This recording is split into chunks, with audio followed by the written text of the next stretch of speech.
We have our final category. We have wrapped up 2025 though. Yeah. And we're now looking ahead. Like you said, we are already in 2026, so we are going to look at our sort of most anticipated films of this year, and we'll give you a couple, and we'll say like which is our most anticipated. But yeah, there's a lot of good stuff potentially coming Like out. always. You never know. We're always full of hope in January, and then that hope is slowly drained from us as we go to the cinema. Yeah, but yeah, would you like to mention one of your like most anticipated? And this is film, series, whatever. Oh, well, my year already started with a bang, because the first movie I watched in the cinema was No Other Choice, which is the new Park Chan-wook movie. Oh, okay. You know, the guy who made Old Boy. And it was amazing. It was very akin to Parasite. I like the themes it tackles and the way it kind of... Oh, I've seen the trailer for this. Yeah, this looks good. It devolved into this heightened satirical take on Korean society. It was really good, really fun. It stars the guy who played the frontman in Squid Game, who's a terrific actor. So yeah, already off to a good start with this 2026, but there are a few things that I'm really looking forward. And I don't want to say the obvious stuff. You know, we're going to do a video on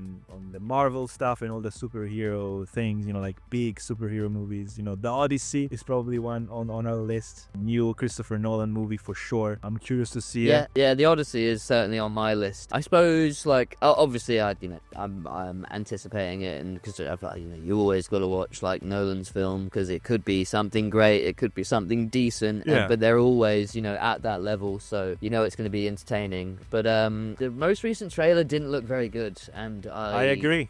kind of made me less excited, and I just don't want to see like Matt Damon in like a really historical thing. Like, it just doesn't fit for me. Yeah, the casting is weird. Everything about this movie is weird. It's weird that Christopher Nolan, a person who has always strived for realism, is deciding to do like an epic with monsters like Cyclops and sirens and stuff. The man who did the interdimensional bookcase from the future strives for grounded realism. Well, the way he always try, like Interstellar goes bonkers at the end, but the way they try to No, I know what you mean. The way he did Batman was very grounded for a superhero movie. Inception, crazy concept in the hand of any other director, but he made it grounded. Yeah, they try and explain it as if it was like a real thing and it's scientific. And same with Tenet, sometimes if the concept is wild here, it requires over-explaining sometimes, which can dampen the film. If you told me, Nolan is going to do The Odyssey, I thought, oh, Nolan is going to do like a historical epic about the character of Ulysses, but it's going to be like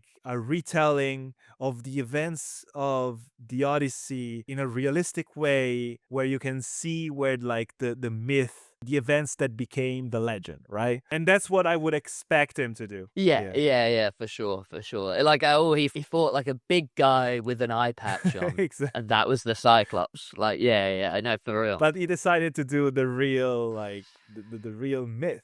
I love Greek mythology and I love The Odyssey. I actually read it, so I want to see what he does. But the trailer was really weird. Just like the costumes, and just something felt off about that trailer, and I'm sure it will be decent. Like, I'm sure it will, and it is one of my most anticipated films of this year. I can't wait to see, like, I know so much like like press around that we built this fucking 30-foot Cyclops in like the actual cave that it supposedly happened in fucking Greece or wherever, and it's like, yo, I have to see that.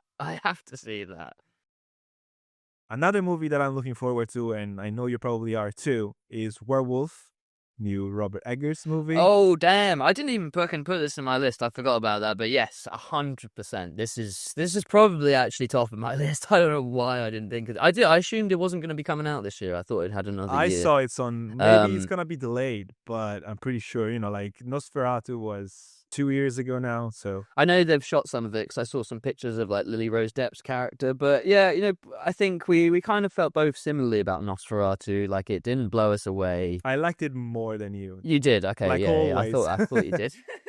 I should have just assumed that anyway.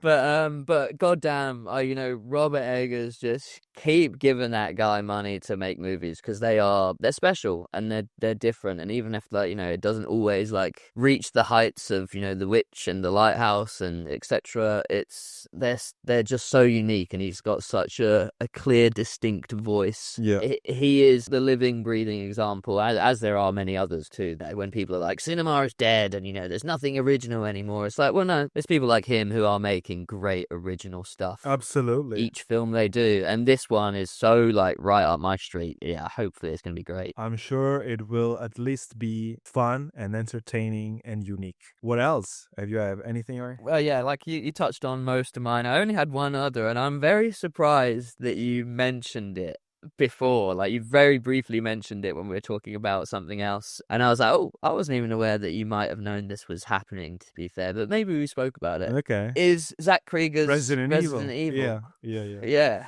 I just think, what a perfect choice. You know, I've never really been that into Resident Evil games, but I've played a few, and it's a cool world. It's interesting. You know, it's a slightly different take on like the zombie universe. I think there's potential within Resident Evil that's never been tapped in films, and I think the first one's fine. And there is no way it's gonna be worse than any of the other movies that already came out. It is already the best Resident Evil movie. Exactly. What a great talent to have on it. And it'll be very interesting to see the kind of tone, because he's, you know, Zach Krieger is sort of known for his blend of comedy and horror, but he does horror brilliantly. So I am not like in any way worried that he is not going to treat this with, you know, like kind of reverence and seriousness when it comes to that element of the story, which is probably what's been lacking most of the time, like throughout the other iterations of the franchise. But yeah, I'm so interested to see what he does with it, like how weird he goes with it, because I haven't seen loads of the Resident Evil films, but they kind of don't really do what the games do. They have nothing like to the do games with get the games. really bizarre, right? Yeah, and it becomes like the you know, the thing mutates, and we see very different forms of these like monsters, whereas they're just like standard zombies in the film franchise. And so I can't wait to see what he comes up with for this one. Yeah, me too. And speaking of video game adaptations, I have a couple more. I don't know if to look forward to these or to fear them. Super Mario Bros. 2? Well, I mean, I'm definitely going gonna watch Super Mario Bros. Galaxy, but no, I'm talking about the Street Fighter movie and Mortal Kombat 2, which are both coming out this year. I suppose if we had a subcategory called most apprehensively anticipating, they might come into this. Not so much Street Fighter, because I know you have a bit more of like a history with that franchise, but like Mortal Kombat, I fucking love it. But I don't even want to think about it because of what the last film did. I mean, I think Street Fighter movie can be fun. Like, the casting is strange. The castings are interesting, yeah. And it looks like, you know, it's gonna be a fun, over the top kind of experience, and that's what it needs to be, you know. Like, and I'm hoping it's gonna be entertaining. And Mortal Kombat 2, I feel like the first one did some things well, like the visuals and the fight sequences, and did some other things horribly. And now they've learned their mistakes, and Carl Urban is in the movie, and he looks playing Johnny Cage. This could be the Mortal Kombat movie if they manage. It's what they should have done with the first one. Yeah. You know, Johnny Cage, main character, he's your fish out of water, and we learn the lore through him, basically. And I will be 100% on board with this movie. Do you remember the first one very well? Not very well, but I do remember stuff that they did. They have the protagonist is like a new original character, right? Like the most forgettable person in the world. Yeah, the guy who literally grows plot armor, like later in the movie when he discovers his powers, he turns into like a fucking hard wicker basket and kills Goro, like one of the most beloved Mortal Kombat characters, and everyone's like, fuck you, dude. Yeah. But he,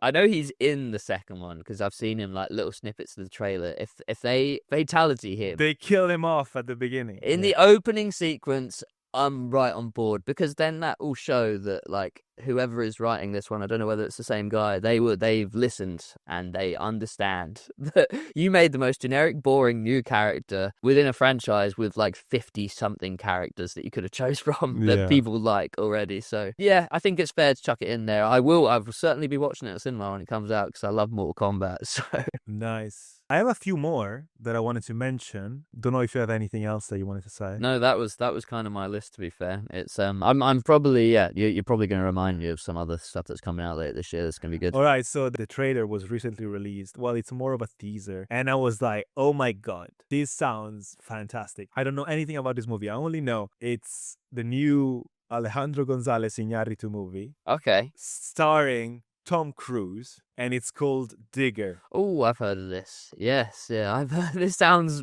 bizarre. It's supposed to be like a comedy, and I'm like, yes, please. Like, Tom Cruise is finally free of the action man role, and is getting fucking weird, and I cannot wait. This movie is gonna be so much fun. And Iñárritu is a fantastic director. Yeah. So, yeah, this movie sounds fantastic, even though I know nothing about the plot, and I don't want to know anything about the plot before I go into the cinema. I think it's probably one of those films where you could describe the plot and you're like, oh, I don't understand. It has to be seen. It's going to be, yeah, this sounds bizarre, this movie. But yeah, like you said, Iñárritu involved, Tom Cruise involved.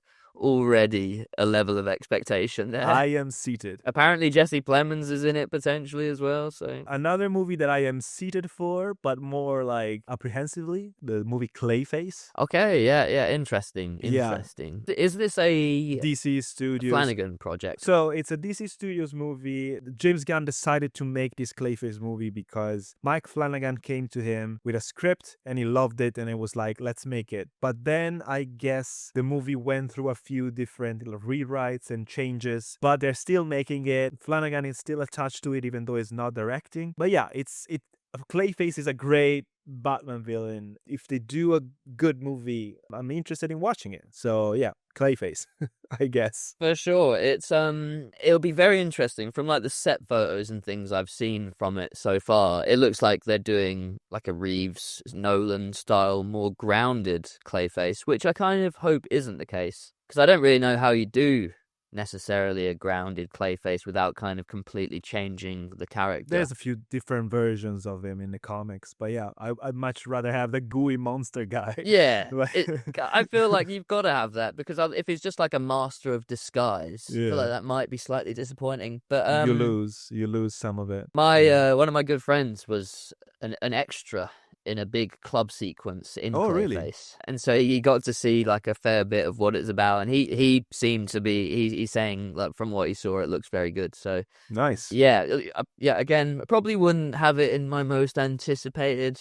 Yeah, I suppose the fact that it was originally like not going to be part of the DC, like new DCU, and the fact that it was so damn good that it had to be included, I suppose gives it a level of merit potentially. Yeah. It's kind of like that first Joker movie that was like, okay, we're going to make this because it sounds like a cool thing. And it was.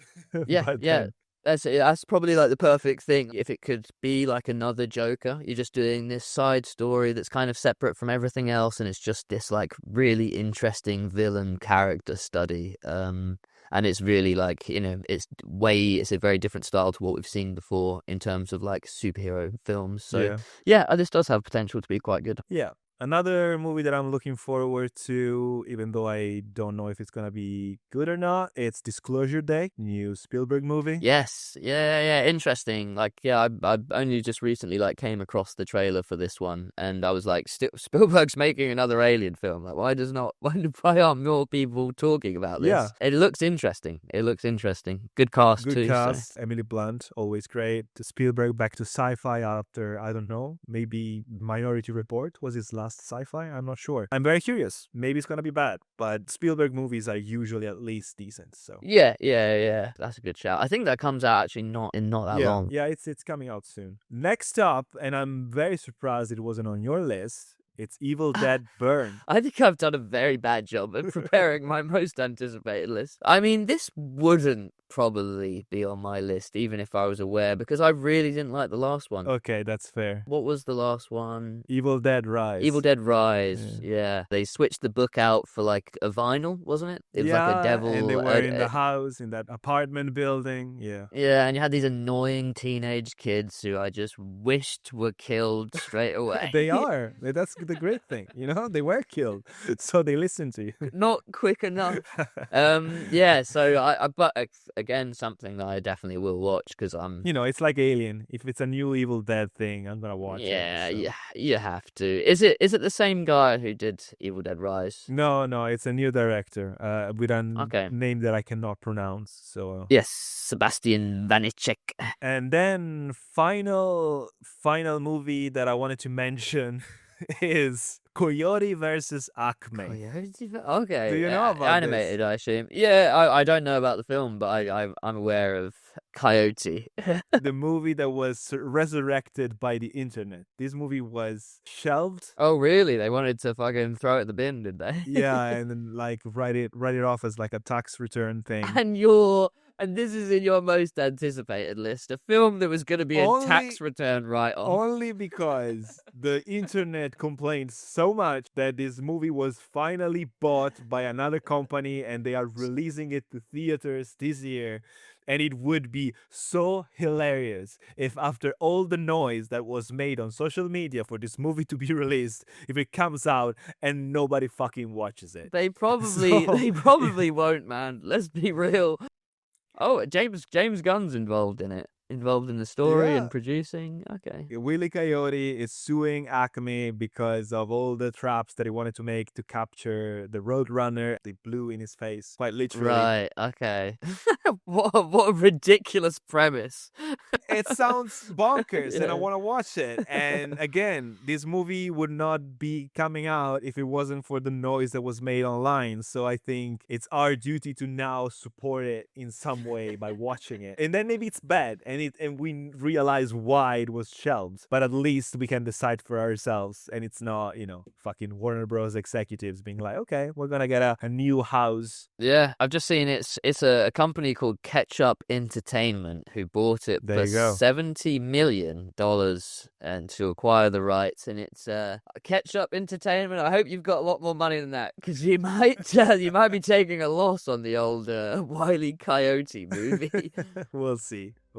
So yeah, this was our 2025 in review. Yep, our best of, our worst of, and what we're looking forward to as well. I'm sure we've missed some stuff and we could keep going and the video would be 6 hours long. We're almost there actually. Yeah. Now it's your turn. What are some of your favorite things that came out in 2025 and what are your most anticipated movies or TV shows or games or whatever in 2026? Yeah. Let us know in the comments. And until next time, thank you for listening to our ramblings. And Alien Earth fans, if you're in the comments, fucking unload on us. We're ready to take it. We love it.